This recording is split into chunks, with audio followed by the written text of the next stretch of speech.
والشمس وضحاها والقمر إذا تلاها والنهار إذا جلاها والليل إذا يغشاها والسماء وما بناها والأرض وما طحاها ونفس وما سواها فألهمها فجورها وتقواها قد أفلح من زكاها وقد جاء في الحديث الشريف عن أبي هريرة رضي الله تعالى عنه قال قيل يا رسول الله من أكرم الناس قال رسول الله صلى الله عليه وسلم أتقاهم أو كما قال عليه الصلاة والسلام صدق الله مولانا العظيم وصدق رسوله النبي الأمي الكريم ونحن على ذلك لمن الشاهدين والشاكرين والذاكرين والحمد لله رب العالمين। এই সূরার ভিতরে আল্লাহ পাক রব্বুল আলামিন কুরআনুল কারীমের যত জায়গায় আল্লাহ কসম কেটেছেন, এই সূরার ভিতরে আল্লাহ পাক রব্বুল আলামিন সবচেয়ে বেশি কসম কেটেছেন। কসমের মাসআলা হলো বান্দা আল্লাহ ছাড়া অন্য কোনো মাখলুকের ব্যাপারে কসম কাটতে পারবে না। গায়রুল্লাহর নামে কসম কাটা জায়েজ নেই। এটা হলো বান্দার জন্য শরীয়তের হুকুম। কিন্তু আল্লাহ হলেন মালিক, তার জন্য শরীয়ত নয়, তিনি শরীয়তের মুখাপেক্ষী নন। এই জন্য আল্লাহ পাক চাইলে তার মাখলুকের ব্যাপারে কসম কাটতে পারেন। আল্লাহর কথা আমরা কসম কাটা ছাড়াও বিশ্বাস করতাম, কসম না কাটলেও বিশ্বাস করতাম। কিন্তু আল্লাহ পাক রব্বুল আলামিন কসম কাটেন কেন? বান্দা যেন বিশ্বাস তো করেই, এটার প্রতি গুরুত্ব যেন দেয়। আল্লাহ পাক তাকে বোঝানোর জন্য যেই কসমটার পরে আল্লাহ পাক যেই কথাটা বলবেন, যেই জবাবটা দিবেন, এটার তাকে বড়ত্ব মহত্ব অনুধাবন করবার জন্য আল্লাহ পাক কুরআনুল কারীমে স্পেশাল ভাবে কসম কাটেন। আল্লাহ পাক রব্বুল আলামিন সূরাতুশ শামসের ভিতরে কসম কাটছেন 11 বার। আল্লাহ পাক রব্বুল আলামিন বলেন ওয়াশ-শামসি ওয়া দুহাহা ওয়াল কমারি ইযা তালাহা ওয়ান নাহারি ইযা জাল্লাহা ওয়াল লাইলি ইযা ইয়াগশাহা ওয়াস সামাই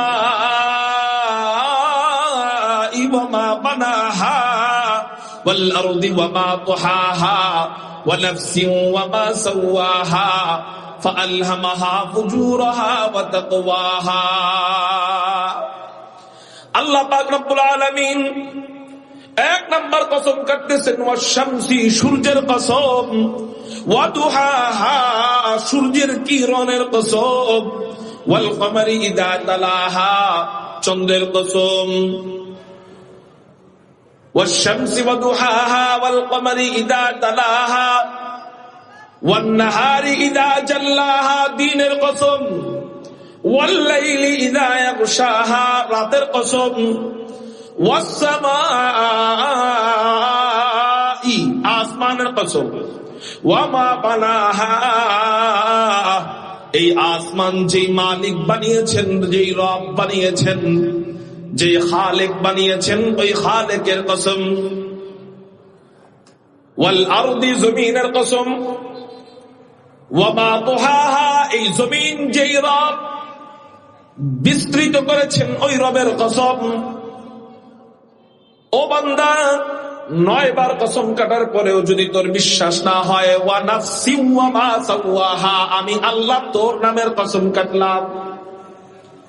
আল্লাহ আমাদের নামের কসম কাটেন, ওয়া নাফস, বান্দা তোর নামের কসম, তোর জানের কসম, তোর নফসের কসম। ওয়া নাফসিন ওয়া মা সাওয়াহা। 11 নম্বর কসম, যেই রব তোকে সুবিন্যস্ত করেছেন, তোকে সাজিয়েছেন, তোকে সুন্দর নাক দিয়েছেন, ঠোঁট দিয়েছেন, চোখ দিয়েছেন, কপাল দিয়েছেন, ওই রবের কসম। আল্লাহ পাক রব্বুল আলামিন 11 বার কসম কাটার পরে কি বলতে চায়? 11 বার কসম কাটার পরে যেই কথাটা বলতে চায়, সেই কথাটা কি আপনাদেরকে বলবো? যে আমলের কথা আল্লাহ 11 বার কসম কাটার পরে বলতে চায়, সে আমলটাকে আপনাদেরকে বলবো। আল্লাহ পাক রব্বুল আলামিন 11 বার কসম কাটার পরে বলেন, কদ আফলাহা মান যাক্কাহা। কসম কসম কসম কসম কসম কসম 11 বার কসম কাইটা আল্লাহ বলেন, অবশ্যই সফল কাম ওই ব্যক্তি যে নিজের আত্মা পরিশুদ্ধ করেছে, আত্মাকে পবিত্র করেছে, আত্মার চিকিৎসা করেছে। কারো জবান যেন বন্ধ থাকে না, চিৎকার দিয়ে বলি না আল্লাহু আকবার। আল্লাহ পাক রব্বুল আলামিন যার আত্মার পরিশুদ্ধতা করেছে, যে আত্মাকে পরিষ্কার করেছে, আত্মাকে পবিত্র করেছে, ওই ব্যক্তি যে সফল, এর মধ্যে কোনো সন্দেহ নাই। এটা বইলা আল্লাহ 11 বার কসম কাটলেন। মানুষের দেহের মধ্যে 2টা অংশ, একটা হলো দেহ আর একটা হলো রূহ। দেহটা হলো গাড়ির মতো, রূহটা হলো ড্রাইভারের মতো। কোন জায়গায় যদি গাড়ি অ্যাক্সিডেন্ট হয়, ড্রাইভারও অ্যাক্সিডেন্ট হয়, গাড়িও অ্যাক্সিডেন্ট হয়, মানুষ আগে ড্রাইভারকে হসপিটালে নেয় না, গাড়িকে গ্যারেজে নেয়। এই এখানে বেচা কিনা করতেছে, আপনি যান তাড়াতাড়ি এখান থেকে।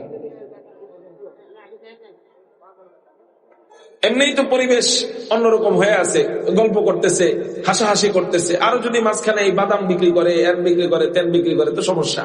আপনার সামনের দিকে আগায় বসে, সামনের দিকে আগায় বসে, এই ফাঁকা জায়গায় পূরণ করে বসে, এখানে পূরণ করে বসে। সবাই একটু চিৎকার দিতে পারবেন ইনশাল্লাহ? চিৎকার দিয়ে বলেন তো আল্লাহু আকবার। আরো জোরে আল্লাহু আকবার। মুহতারাম হাজিরিন, দেহ অ্যাক্সিডেন্ট হয়েছে, গাড়িও অ্যাক্সিডেন্ট হয়েছে, ড্রাইভারও অ্যাক্সিডেন্ট হয়েছে। আগে গাড়িকে গ্যারেজে নিবেন না আগে ড্রাইভারকে হাসপাতালে নিবেন? এটা হলো বুদ্ধিমানের কাজ। কেউ যদি বলে না গাড়িকে আগে গ্যারেজে নিব, ড্রাইভারকে পরে নিব, সে বোকা। আমাদের দেহে 2টা অংশ, একটা হলো দেহ আর একটা হলো রূহ। দেহটা হলো গাড়ির মতো, রূহটা হলো ড্রাইভারের মতো। ভাই এই বক্সের আওয়াজটা আমার কানে আসে, তো এই কারণে একটু কষ্ট করে একটু পিছায় বসে। হ্যাঁ, গাড়িটা হলো, দেহটা হলো গাড়ির মতো, আর রূহটা হলো ড্রাইভারের মতো। আমাদের দেহটা অসুস্থ হয়, এটাকে আমরা চিকিৎসার জন্য পাগল পারা হয়ে যাই, ঠিক না বেঠিক? কিন্তু আমাদের মাথা ব্যথা, পেট ব্যথা, পিঠ ব্যথা, কোমর ব্যথা, ডায়াবেটিস, প্রেসার, আলসার, ক্যান্সার হলে আমরা চিকিৎসার জন্য পাগল হই। কিন্তু আমাদের আত্মার, রূহের যখন রোগ হয়, এটার চিকিৎসার প্রয়োজন মনে করি না, এটাকে পরিশুদ্ধ করার প্রয়োজন মনে করি না। অথচ আল্লাহ 11 বার কসম কাইটা বলেন, সফল কাম ওই ব্যক্তি যে নিজের আত্মার পরিশুদ্ধ করলো, আত্মাকে সংশোধন করলো, আত্মার চিকিৎসা করলো, আত্মার রোগ গুলা দূর করলো। সুবহানাল্লাহ বলেন। দেহের রোগ নিয়ে কেউ মারা গেলে আল্লাহ তাকে এই উসিলায় জান্নাতও দিয়ে দিতে পারে, কিন্তু আত্মার রোগ নিয়ে কেউ মারা গেলে জাহান্নাম ছাড়া কোনো উপায় নেই। এই জন্য আমরা আমাদের আত্মার রোগ সম্পর্কে আজকে সংক্ষিপ্ত ভাবে জানবো ইনশাআল্লাহ। আত্মার বাহ্যিক কিছু রোগ আছে, ভিতরগত কিছু রোগ আছে। বাহ্যিক রোগ এগুলো তো মানুষের নজরে ধরা পড়ে, ভিতরের যে রোগগুলো আছে এগুলো অনেক সময় মানুষের নজরে ধরা পড়ে না। বিধায় অনেক বড় বড় আলেম, অনেক বড় বড় পীর, অনেক বড় বড় মানুষ মনে করে বুজুর্গ, অনেক বড় আলেম আবেদ, কিন্তু এই রোগে আক্রান্ত বিধায় সে অনেক বড় আলেম হওয়ার পরেও আল্লাহ তাকে লাঞ্ছিত করেন, অপমানিত করেন। অনেক বড় পীর হওয়ার পরেও মানুষ তাকে দেখতে পারে না। সেই রোগগুলা কি কি? 1 নম্বর রোগ অহংকার করা। চিৎকার দিয়ে বলেন 1 নম্বর রোগ কি করা? এই 1 নম্বর রোগ এমন একটা খতরনাক রোগ, যে রোগ মানুষের দিলে থাকলে আপনি দেখলে বুঝবেন না, নিজেও বুঝে না যে অহংকার আছে। এটা এমন এক খতরনাক ভাইরাস, এমন এক খারাপ ভাইরাস, যেই ভাইরাসের কারণে আল্লাহ পাক রব্বুল আলামিন মুআল্লিমুল মালায়েকা থেকে নামটা কাটায়া আল বিদায়া ওয়ান নিহায়া নামক কিতাবের মধ্যে পাওয়া যায়। আল্লাহ পাক ইবলিসকে, ইবলিসের আমল দেখা, ইবলিসের ইবাদত দেখা আল্লাহ পাক এতটা খুশি হয়েছিলেন যে মনে আল্লাহ ফেরেশতাদের সর্দার বানায় দিয়েছিলেন, যার উপাধি দিয়েছিলেন আল্লাহ মুআল্লিমুল মালায়েকা। কিন্তু ও অহংকার করলো। আল্লাহ পাক রব্বুল আলামিন আব্বা জান আদমকে বানাইলেন, বানানোর পর ফেরেশতাদের সাথে মিটিং কইরা আব্বা জান আদমকে বানানোর পর মানুষ জাতির শ্রেষ্ঠত্ব বাড়ানোর জন্য, মানুষ জাতির ইজ্জত বাড়ানোর জন্য, মানুষ জাতির দাম সব মাখলুকের কাছে বাড়ানোর জন্য আল্লাহ পাক রব্বুল আলামিন সিদ্ধান্ত নিলেন। আল্লাহ বললেন ওয়া ইয কুলনা লিল মালাইকাতি ইসজুদু লিআদম ফাসাজাদু ইল্লা ইবলিস আবা ওয়াস্তাকবারা ওয়া কানা মিনাল কাফিরিন। না, এরকম বড় মানুষের সামনে আমি ওয়াজ করে মজা পাই না।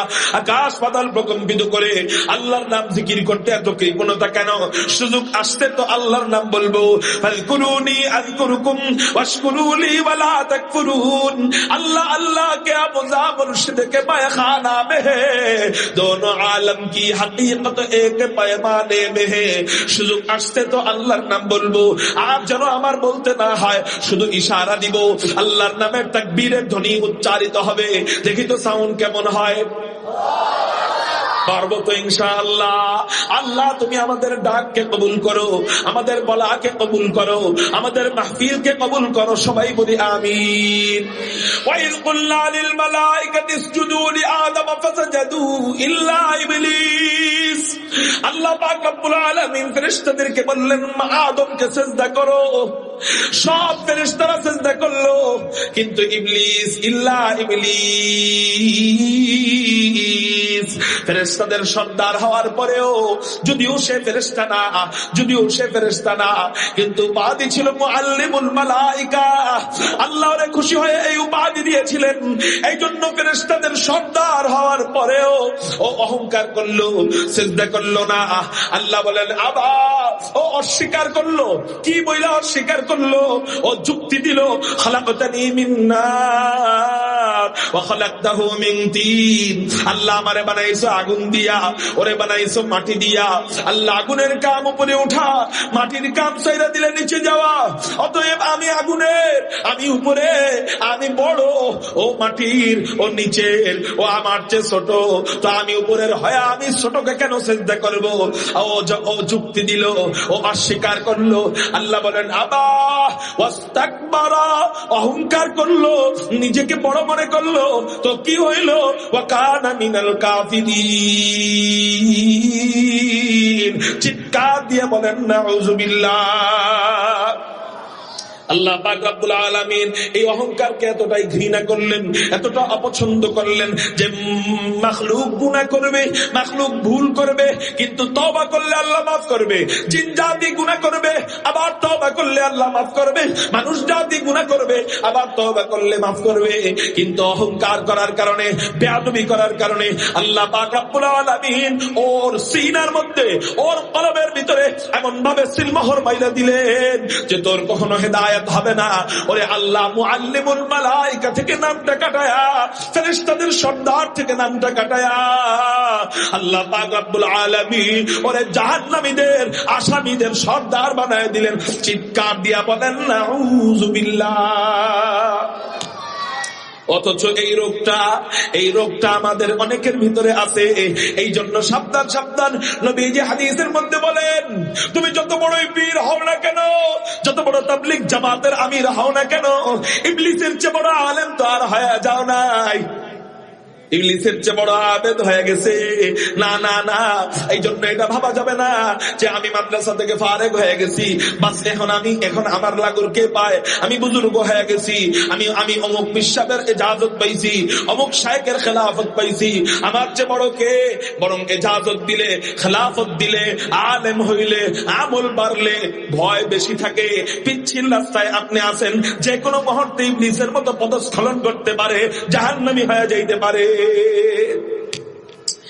এজন্য নবীজি বলেন, লা ইয়াদখুলুল জান্নাতা মান কানা ফী কলবিহি মিসকালু যাররাতিন মিন কিবির। মুসলিম শরীফের হাদিসের মধ্যে নবীজি বলেন, ওই ব্যক্তি জান্নাতে প্রবেশ করতে পারবে না মান কানা ফী কলবিহি, যার অন্তরের ভিতরে থাকবে কি মিসকালু যাররাতিন মিন কিবির, যাররা পরিমাণ অহংকার থাকবে। যাররা মানে বুঝেন, আমার দিকে আপনারা তাকান, অন্যদিকে কেন তাকান? ক্যামেরা তো কালকেও দেখতে পারবেন, আমারে তো আর পাইবেন না, মনোযোগ আমার দিকে। কিবির, যাররা পরিমাণ কিবির যদি দিলে থাকে। কিবির যাররা কি? যাররা মানে কি? টিন সেট বাড়ি, অল্প একটু ছিদ্র, টিনের মধ্যে ছিদ্র, দুপুরবেলা সব দরজা জানলা লাগানো, অন্ধকার ভিতরে বাহির থেকে সূর্যের আলো পড়ছে, ওই ছিদ্র দিয়ে আলো আসতেছে। এবার বলেন, ওই আলো যে রশ্মি, সূর্যের রশ্মি ভিতরে পড়লো, ওটার ভিতরে কি দেখা যায়? ছোট ছোট, এত ছোট যেটা হাত দিয়ে ধরা যায় না, এত ছোট ছোট বালুকণার মতো উঠতে থাকে। হাত দিয়ে এমন করবেন, দেখবেন সরে যাবে, ধরা যায় না। এটা হলো যাররা। এটা কি বলেন? এই যাররা পরিমাণ অহংকার যার দিলে থাকবে, সে জান্নাতে প্রবেশ করতে পারবে না। চিৎকার দিয়া বলেন নাউযুবিল্লাহ। এই জন্য অহংকার করা যাবে না।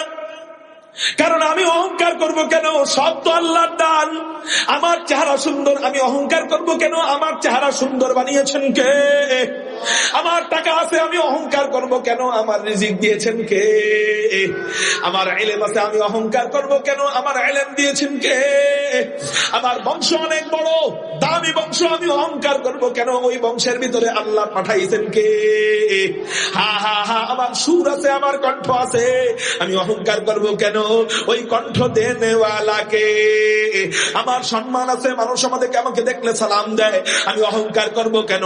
এটা আল্লাহর পক্ষ থেকে নিয়ামত, এটা আল্লাহর পক্ষ থেকে নিয়ামত। অতএব অহংকার যদি করি, আল্লাহর জন্য করব, যে আলহামদুলিল্লাহ আমি অহংকার করি আমার আল্লাহ আছে, এই জন্য আমি অহংকার করব। যে আমার রব আছে, এই জন্য আমি অহংকার করব। যে আমি এক আল্লাহর গোলাম, এই জন্য আমি অহংকার করব।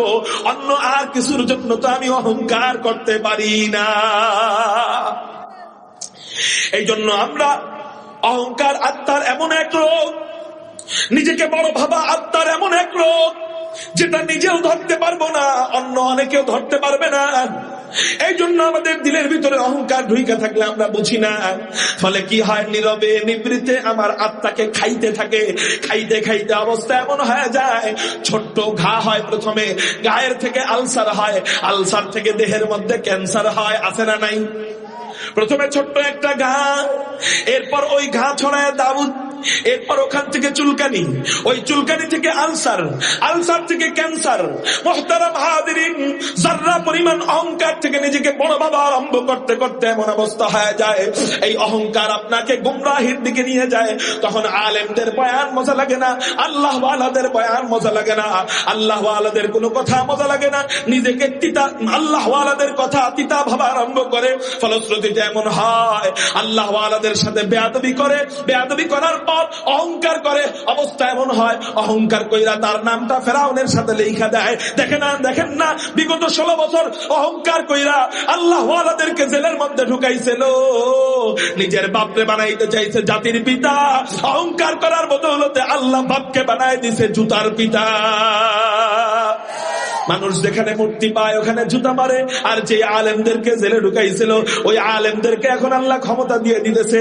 অবস্থা এমন হয়েছে, যে আলেমদের হাতের মধ্যে রশি পড়াইছিল, ওই রশি এখনো পুরাতন হয় নাই, সেই রশি কয়েক মাসের ব্যবধানে আল্লাহ ওদের হাতে পড়ায় দিছে। এটা অহংকারের কারণ, আর কিছু না। এই জন্য মুহতারাম হাজিরিন, অহংকার মাপার ফিতা কি? এটা সহজে ধরা যায় না যে অহংকার আছে আমার ভিতরে, সহজে বোঝা যায় না। বুঝতে হবে, মাপতে হবে। খাঁটি স্বর্ণ না নকল স্বর্ণ, মাপে গোষ্ঠী পাথর দিয়া। আমার ভিতরে অহংকার আছে কি নাই আমি মাপবো কি দিয়া? আমি মাপবো অহংকার মাপার দাড়ি পাল্লা। সালাম, চিৎকার দিয়া বলেন অহংকার মাপার দাড়ি পাল্লা কি? আর আওয়াজ হয় নাই, স্লোগানে স্লোগানে বলেন অহংকার মাপার দাড়ি পাল্লা কি? সালাম। এই সালামের মাধ্যমে আমি অহংকার মাপবো যে আমার দিলে অহংকার আছে কিনা। একটু নিজে নিজে নিজে নিজে খেয়াল করবেন। আজকে বাড়িতে যখন যাইবেন অথবা কালকে যখন বাড়ি থেকে বের হবেন, রাস্তা দিয়ে হাইটা যাইবেন, আপনার যে সিনিয়র কাউকে দেখলে সালাম দিবেন, ওইটা অহংকার মাপার যন্ত্র না। আপনার যে জুনিয়র, আপনার যে ছোট, আপনার যে কাজের দিক থেকে ছোট অথবা বয়সের দিক থেকে ছোট, আপনি 10-এ পড়েন, 9-এর ছাত্রকে সালাম দিতে মনে চাইবে না। 9-এ পড়েন, 8-এর ছাত্রকে সালাম দিতে মনে চাইবে না। 8-এ পড়েন, 7-এর ছাত্রকে সালাম দিতে মনে চাইবে না। 7-এ পড়েন, 6-এর ছাত্রকে সালাম দিতে মনে চাইবে না।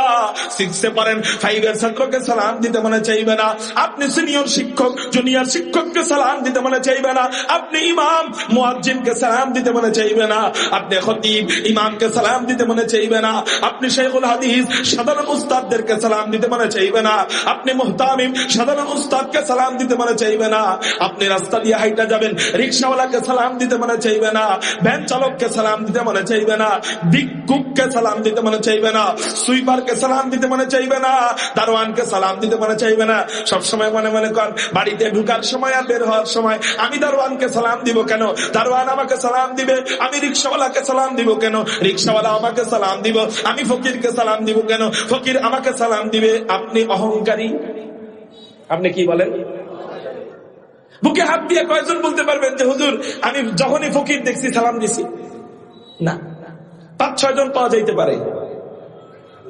তাহলে অহংকারের রোগ আমাদের অনেকের ভিতরে কম বেশি আছে, আছে না নাই? এই জন্য এই অহংকার নিয়ে যদি আমি কবরে যাই, জাহান্নাম ছাড়া কোনো উপায় আসেনি? বলেন, উপায় নেই। এই জন্য অহংকার মুক্ত জিন্দেগি কইরা কবরে যাইতে হবে। বিনয় হলে কত লাভ, তাকায় দেখেন না। জাতীয় মসজিদ বাইতুল মুকাররমের খতিব আল্লামা আব্দুল মালিক হাফিজাহুল্লাহ কতটা বিনয়ী, কতটা বিনয়ী, কতটা বিনয়ী। আমার আব্বাজান রাহমাতুল্লাহি আলাইহি একদিন উনার কাছে ফতোয়ার একটা সাইনের জন্য, সিগনেচারের জন্য গিয়েছিলেন। তখনও যখন গিয়েছিলেন তখনও উনাকে বাস্তবে কখনো দেখেন নাই, কারণ উনি মিডিয়া থেকে আলাদা ছিলেন, এখনো আলাদা, কিন্তু হয়ে যায় অনেক সময়, এটা উনার অজান্তে। আগে উনার চেহারা অনেকেই দেখেন নাই। তো আব্বা যখন উনার কাছে গিয়েছিলেন মাসআলা জানার জন্য, একটা সাইন নেওয়ার জন্য, একটা ফতোয়ার সিগনেচার নেওয়ার জন্য, ওনার দরওয়াজার বাহির থেকে আব্বা সালাম দিছেন, আসসালামু আলাইকুম ওয়া রাহমাতুল্লাহ। ভিতর থেকে সালামের জবাব পাওয়া গেছে। সাদা সিধা একজন জীর্ণ শীর্ণ দেখতে স্বাভাবিক একজন মানুষ বাহিরে আসলো। বাহিরে আইসা আব্বাকে ভিতরে নিয়ে গেল। ভিতরে যখন আব্বা যায়, আব্বার জুতাটা নিয়ে ঝাড়া দিয়া এরপর রেকের মধ্যে, জুতার রেকের মধ্যে রাখছে। আব্বা জুতা ধরতে দেয় নাই, তারপরেও জোর করে নিয়ে জুতাটা রেকের ভিতরে রাখছে। আব্বা চিন্তা করলেন, এই লোকটা মনে হয় মুফতি আব্দুল মালিক সাহেবের খাদেম হবে। মানুষ আসে অনেক দূর দূরান্ত থেকে, মানুষ ওনার কাছে ফতোয়া জানতে আসে, মাসআলা জানতে আসে। সম্ভবত মেহমানদেরকে রিসিভ করার জন্য এই লোককে রাখা হয়েছে। অফিস মেনটেন করে, চাটা দেয়, মনে হয় এরকম কেউ হবে, নাহলে আমার জুতা ভিতরে ঢুকাবে কেন? তো ওই লোকটা আব্বাকে বলতেছেন, বলেন কি জরুরত? আব্বা বলতেছে, ভাই মুফতি আব্দুল মালিক হাফিজাহুল্লাহর সাথে আমি একটু দেখা করতে চাই, একটা মিনিট একটু কথা বলতে চাই, আমাকে একটু দেখা করায় দেন না ভাই। যে ব্যক্তিটা জুতা মাত্র ভিতরে ঢুকাইছে, ওই ব্যক্তিটা আব্বাকে বলতেছে, হযরত অসুবিধা নাই, আপনি আমাকে বলতে পারেন, আমি আব্দুল মালিক। সুবহানাল্লাহ। মান তাওয়াদা লিল্লাহি রাফাহুল্লাহ। যে আল্লাহর জন্য বিনয় হয়, আল্লাহ তাকে উপরে উঠায়। কত উপরে উঠায়, এটা বাস্তব নমুনা। জামানার উম্মতেরা দেখতেছে। জাতীয় মসজিদের খতিবকে দেখেন না কত উপরে উঠায়। এই ঘটনা যখন আমি আব্বার থেকে আরো কমপক্ষে আনুমানিক 15-20 বছর আগে শুনেছিলাম, এই ঘটনা যখন আমি আব্বার মুখ থেকে শুনেছিলাম, আমি তখন মনে মনে ভেবেছিলাম নবীজির এই হাদিস সত্য, যে বিনয় আল্লাহ বিনয়কারীকে অনেক উপরে উঠায় দেয়। তো আসলেই যদি এই লোকটা, এই হযরত এমন বিনয় হয়ে থাকে, একদিন এই মানুষের পিছনে সবাই ঘুরবে, এই মানুষের সামনে সামনে বড় বড় নেতারা, বড় বড় এমপিরা, বড় বড় মন্ত্রীরা ছাত্রের মতো বসে থাকবে হাঁটু গাইরা। বাস্তবে তাই দেখলাম। আলহামদুলিল্লাহ, আলহামদুলিল্লাহ, আল্লাহ এর এমন জায়গায় বসায় দিছে যে উনি চায় নাই। মাগার মানুষ দুনিয়ার কেউ উনাকে চিনে না। দেখতে সুঠাম দেহের অধিকারী না, দেখতে অনেক স্মার্ট না, দেখতে অনেক উচালম্বা না, কিন্তু মাগার সুরও ওইরকম নাই, কণ্ঠ ওইরকম নাই, কথা বলার যোগ্যতা ওইরকম স্পিরিট নাই। তারপরেও মানুষ ওনাকে গণ অভ্যুত্থানের পরে এমন সিংহাসনে বসায় দিছে যে বাদশাহের চেয়েও ওই সিংহাসন আরো বেশি সম্মানিত। বাইতুল মুকাররমের খতিব বানায় দিছে। শুধু তাই না, অনেকে মনে মনে মন কলা খাইতেছিল যে বিএনপি ক্ষমতায় আসলে মনে হয় এই খতিবকে বিদায় করে দিবে, কিন্তু বিএনপি ইঙ্গিতে বুঝাই দিছে, পরোক্ষভাবে বুঝাই দিছে খালেদা জিয়ার বিশাল এক জানাজার ইমাম। কত মৌলবীরা বিএনপির পা চটে, মাগার খালেদা জিয়ার জানাজার ইমাম বানায় না। এই সাধারণ একজন দেখতে মৌলবী, সাধারণ দেখতে এরকম একজন আলেমকে বিশাল জানাজার ইমামতিতে দাঁড় করায় যায়। কেন? আর কোন কারণে নয়। এটা হলো বিনয়ের পাহাড় আল্লাহ তার ভিতরে দান করেছিলেন, একমাত্র অহংকার মুক্ত জিন্দেগি গড়ার বরকতে। এই জন্য যুবক, এমন জীবন তুমি করিও গঠন, মরিলে হাসিবে তুমি হাদির মতো, কাঁদিবে ভুবন। এমন জীবন তুমি করিও না গঠন, মরিলে কাঁদিবে তুমি হাসিবে ভুবন। অহংকার মুক্ত জিন্দেগি করবা, ভাইরাল হওয়ার নেশায় থাকার দরকার নাই। অহংকার মুক্ত জিন্দেগি করবা, সম্মান পাওয়ার নেশায় থাকার দরকার নেই। নবীজি বলেন আল্লাহ তোমাকে সম্মানিত করবেন হয়তো একদিন পরে, 1 বছর পরে, 2 বছর পরে, 3 বছর পরে। আচ্ছা, দুনিয়াতে সম্মান যদি না দেয় ক্ষতি কি? আখিরাতে তো সম্মান পাবো ইনশাআল্লাহ, ঠিক না বেঠি? এই জন্য অহংকার মুক্ত জিন্দেগি গড়ার দরকার আছে না নাই? তো হযরত অহংকার মুক্ত জিন্দেগি গড়ব কিভাবে? এই রোগ থেকে মুক্তির অ্যান্টিবায়োটিক ট্যাবলেট কি? এই রোগ থেকে মুক্তির অ্যান্টিবায়োটিক ট্যাবলেট বাইহাকি শরীফের মধ্যে হুজুর আকরাম সাল্লাল্লাহু আলাইহি ওয়াসাল্লাম জানায় দেয়, মান বাদা বিসসালাম ফাহুয়া বারিউম মিনাল কিবির। নবীজি বলেন, যে ব্যক্তি সব সময় আগে সালাম দেয়, কি সালাম দেয়? খালি উত্তরের আশা করে না, সব সময় যে ব্যক্তি আগে সালাম দেয়, নবীজি গ্যারান্টি দিচ্ছেন সে অহংকার থেকে মুক্ত। এই জন্য আজকে থেকে আমরা একটা নিয়ত করি, আমার এমন অভ্যাস যেন হয়, টার্গেট করি যে আমাকে যেন পৃথিবীর কোন মানব আগে সালাম দিতে না পারে। কোন মানুষ যেন আমাকে, শুধু রাস্তার পরনারী, গায়রে মাহরাম মহিলা এবং হিন্দু, বৌদ্ধ, খ্রিস্টান মানে অমুসলিম এবং গায়রে মাহরাম মহিলা, এই 2 গ্রুপ ব্যতীত যার সাথে আমার দেখা হবে, অমুসলিম যদি আমি চিনি যে এটা অমুসলিম, আর না চিনলে আপনি তো বুঝতে পারতেছেন না এটা মুসলিম না অমুসলিম, এটা আলাদা বিষয়। কিন্তু রাস্তায় আমার যার সাথে দেখা হবে, ছোট হোক বড় হোক, পরিচিত হোক অপরিচিত হোক, রিক্সাওয়ালা হোক, ভ্যান চালক হোক, দিনমজুর হোক, কৃষক হোক, লেবার হোক, সুইপার হোক, এরপরে কি আপনার মতের ময়দানে যতদিন পর্যন্ত সে মাফ না করবে, আল্লাহ পাক আপনাকে হাসরের ময়দানে জান্নাত দিয়ে দিছে, শুধু একটা গুনার জন্য আটকায় গেছেন। কি? আল্লাহ বলবে, যা অমুক বান্দারে খামাখা তুই গালি দিছিলি, অনর্থক তোর প্রতিবেশীকে কষ্ট দিছিলি, অনর্থক তোর আত্মীয়দেরকে তুই কষ্ট দিছিলি, তার কাছে মাফ চা। সে মাফ করলে আমি আল্লাহ মাফ করব, কারণ এটা বান্দার হক, আর বান্দার হকের ক্ষমার জিম্মাদারি আমার কাছে আমি রাখি নাই। ওই বান্দা মাফ করবে, এরপর আমি মাফ করব। আপনি চাইবেন তার কাছে, ভাই আমার মাফ করে দাও, সে বলবে এখানে ভাই চিনি না। ওই দিন সবাই স্বার্থপর, ওই দিন সবাই পলায়ন করবে। আদম থেকে নিয়ে আমাদের নবীজি ছাড়া সমস্ত মানুষরা, সমস্ত নবীরা ইয়া নাফসি ইয়া নাফসি ইয়া নাফসি করবে। হায় আমার কি হবে, হায় আমার কি হবে, হায় আমার কি হবে।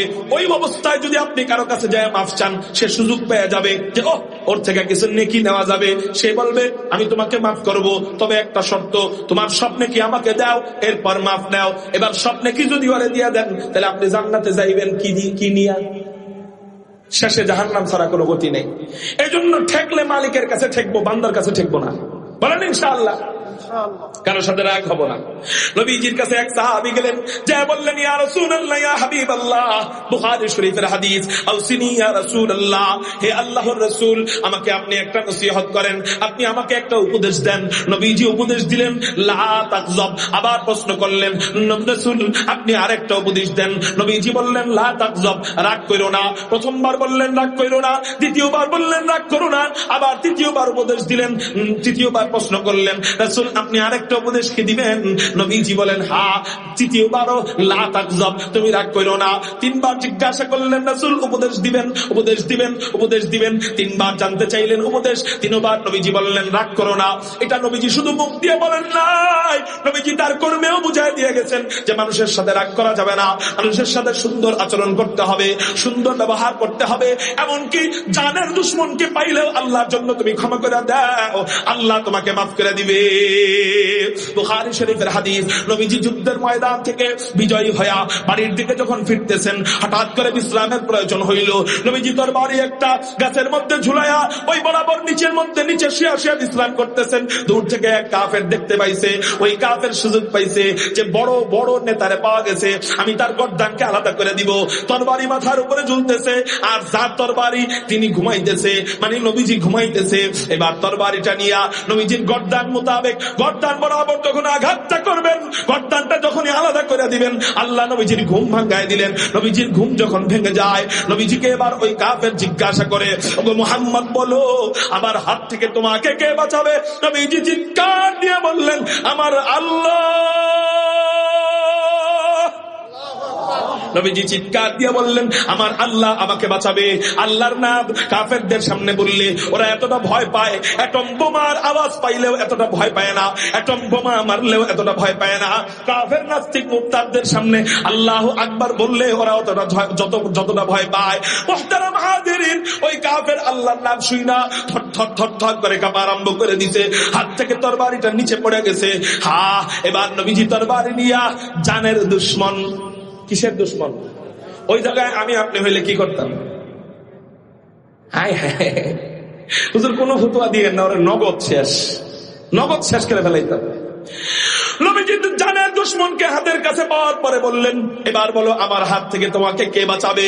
ওই কাফের বলতেছে ও তো আর আল্লাহ বলবে না, কারণ ও তো আর আল্লাহরে মানে না।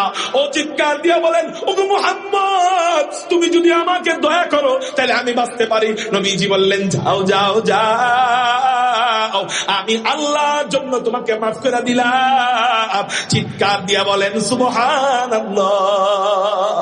ওই ব্যক্তিটা নবীজির এই আখলাক দেখা, নবীজির এই খুলুকে আজিম দেখা নবীজিকে বলতেছে রাসূল আমার আর বুঝতে বাকি নাই, এইরকম গুণ আর কারো হতে পারে না। এইরকম গুণ যিনি যার হবে তিনি হলেন খাতামুন নবিয়্যিন, তিনি সাইয়্যিদুল মুরসালিন। ও রাসূল আমার তাড়াতাড়ি কালেমা পড়ায় মুসলমান বানায় দেন, কারো জবান যেন বন্ধ থাকে না। চিৎকার দিয়া বলেন আল্লাহু আকবার। এই জন্য ইসলাম শুধু বয়ানই করে নাই, ইসলাম শুধু বয়ানই করে নাই যে কাউকে কষ্ট দিও না, কারোর উপরে রাগ করো না, অপরাধীকে ক্ষমা করো না, শুধু বয়ানই করে নাই, নবীজি প্র্যাকটিক্যাল ভাবে শিখাইয়া দিয়ে গেছেন যে জানের দুশমনকেও ছেড়ে দিতে হয়। এই জন্য নবীজি তিরমিজি শরীফের মধ্যে অফার দিয়া দেয় যারা সামর্থ্য থাকা সত্ত্বেও অপরাধীকে ক্ষমা করে দিবে, সামর্থ্য থাকা সত্ত্বেও রাগকে কন্ট্রোল করবে, তাদের জন্য পুরস্কার কি? বলে আল্লাহ এমন কোন আমলের বিনিময়ে যদি এই পুরস্কার দিত যে জান্নাতের সবচেয়ে সুন্দর হুরটা আপনার জন্য বরাদ্দ, তাহলে এই আমলটা আপনারা করতেন না? এমনকি মাঝে মাঝে মনে হয় না আরে জান্নাতে নাকি এত সুন্দরী সুন্দরী হুর থাকবে, কোটি কোটি কোটি কোটি কোটি কোটি কোটি কোটি হুর থাকবে, প্রত্যেকটা হুরের মধ্যে সবচেয়ে সুন্দরী যে হুরটা, এই হুরটা যদি আমার হইতো তাহলে কত না ভালো হইতো। এরকম মাঝে মাঝে মনে হয় না? তাহলে একটা হাদিস বলে আমার বয়ান শেষ করে দিতেছি। আপনার জন্য জান্নাতের সবচেয়ে সুন্দরী হুরটা আল্লাহ বরাদ্দ রাখবেন। কি আমল করলে জানেননি? চলেন আপনাদেরকে তিরমিজির হাদিস শোনায় দেই। নবীজি বলেন মান কাযামা গায়জান ওয়া হুয়া কাদিরুন আলা আইয়ুনফিযাহু। নবীজি বলেন যার সামর্থ্য আছে, যার শক্তি আছে, যিনি রাগ করলে কেউ কারো ক্ষমতা নাই তার রাগ করার, তারপরেও সে রাগকে দমন করবে, রাগকে কন্ট্রোল করবে, অপরাধীকে ক্ষমা করে দিবে। বিবি কখনো কখনো অন্যায় করে বসছে, অপরাধীকে ক্ষমা করে দিবে, বিবিকে ক্ষমা করে দিবে, মাঝে মাঝে প্রতিনিধিদেরকে ক্ষমা করে দিবে, জুনিয়রদেরকে ক্ষমা করে দিবে, চাকরকে ক্ষমা করে দিবে, খাদেমকে ক্ষমা করে দিবে। নবীজি বলেন ওই ব্যক্তিকে আল্লাহ পুরস্কার দিবেন, দাউল্লাহু আলা সাইরিল খালাইক। আল্লাহ হাসরের ময়দানে সমস্ত মাখলুকদের সামনে ওই ব্যক্তিকে ডাক দিবেন। ডাকার পরে আল্লাহ জান্নাতের যত হুর আছে, জান্নাতের যত বিবি আছে, সমস্ত বিবিদেরকে তার সামনে দাঁড় করাবেন। দাঁড় করায় বলবেন, আল্লাহ এই রাগ দমনকারী বান্দা, এই অপরাধীকে ক্ষমাকারী বান্দা, জান্নাতের সব হুরদের থেকে তোমার কোনটারে বেশি চয়েস লাগে, তোমার কোনটারে বেশি ভালো লাগে, আপনি বাছাই করবেন। বাছাই কইরা যাচাই কইরা একটাকে বের করে বলবেন, আল্লাহ জান্নাতের সব বিবিদের চেয়ে, জান্নাতের সব হুরদের চেয়ে এটারে বেশি ভালো লাগছে।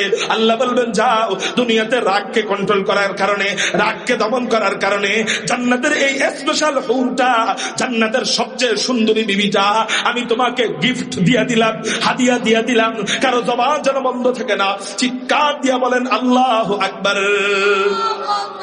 এই জন্য রাগকে দমন করবেন না ইনশাআল্লাহ। যখন রাগ আসবে তখন কি করব? বুখারীর হাদিস, নবীজি বলেন যখনই রাগ উঠবে তখনই আমরা পড়বো আউযু বিল্লাহি মিনাশ শাইতানির রাজিম, বলি ইনশাআল্লাহ। পড়বো তো ইনশাআল্লাহ। তাহলে দুইটা গুনার কথা বললাম, দুইটা রোগের কথা বললাম, দুই রোগের ওষুধ বললাম। আল্লাহ আমাদেরকে সমস্ত রোগের থেকে বাছাই করে, যাচাই করে, মুক্ত করে আল্লাহ আমাদেরকে ওলি বানায় দেন, বলি আমিন। আল্লাহ আমাদেরকে ওই জান্নাতের জন্য কবুল করেন, সবাই বলি আমিন। ওয়া আখিরু দাওয়ানা আলহামদুলিল্লাহ। আসসালামু আলাইকুম ওয়া রাহমাতুল্লাহি ওয়া বারাকাতুহু।